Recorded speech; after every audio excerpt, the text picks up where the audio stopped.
Hello, the Bruce's Roos here, and welcome back to Golden Sandbox, the channel where I aim to push creativity to its limit in the sandbox that is Sea of Thieves.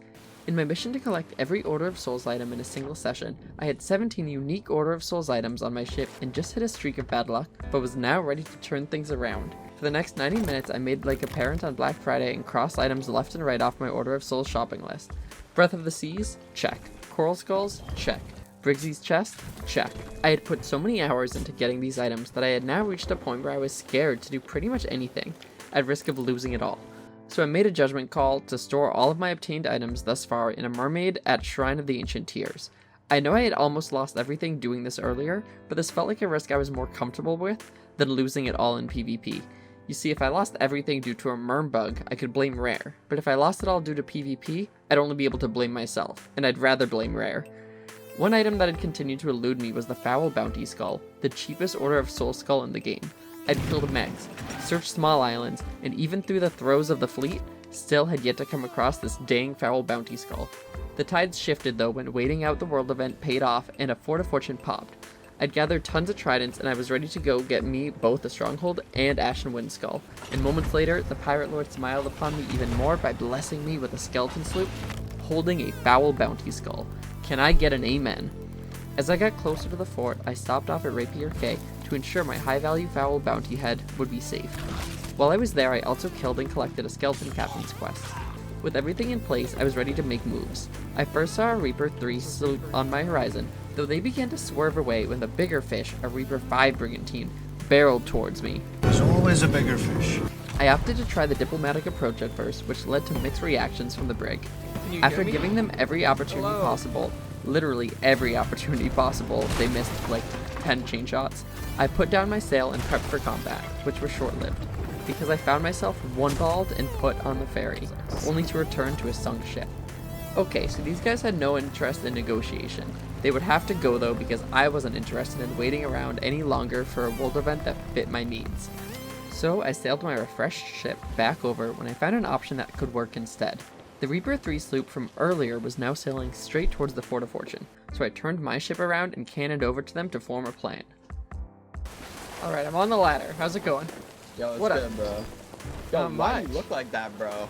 I mean, why do you guys look like that, right? I could say the same thing. We stop at Rapier Cay.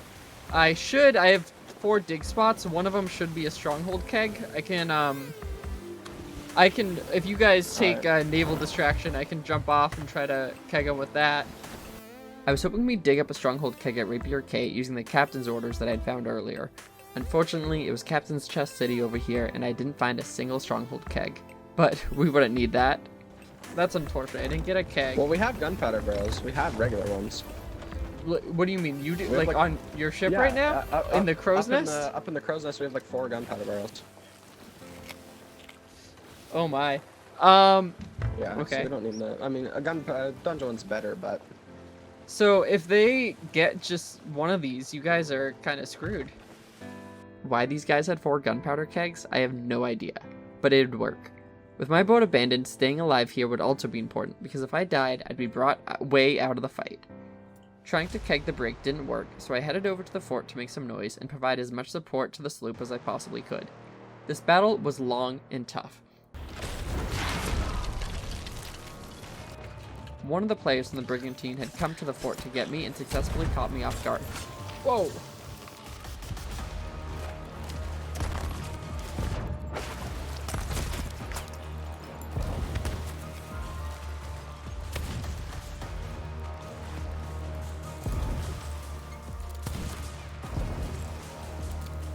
But I was quicker.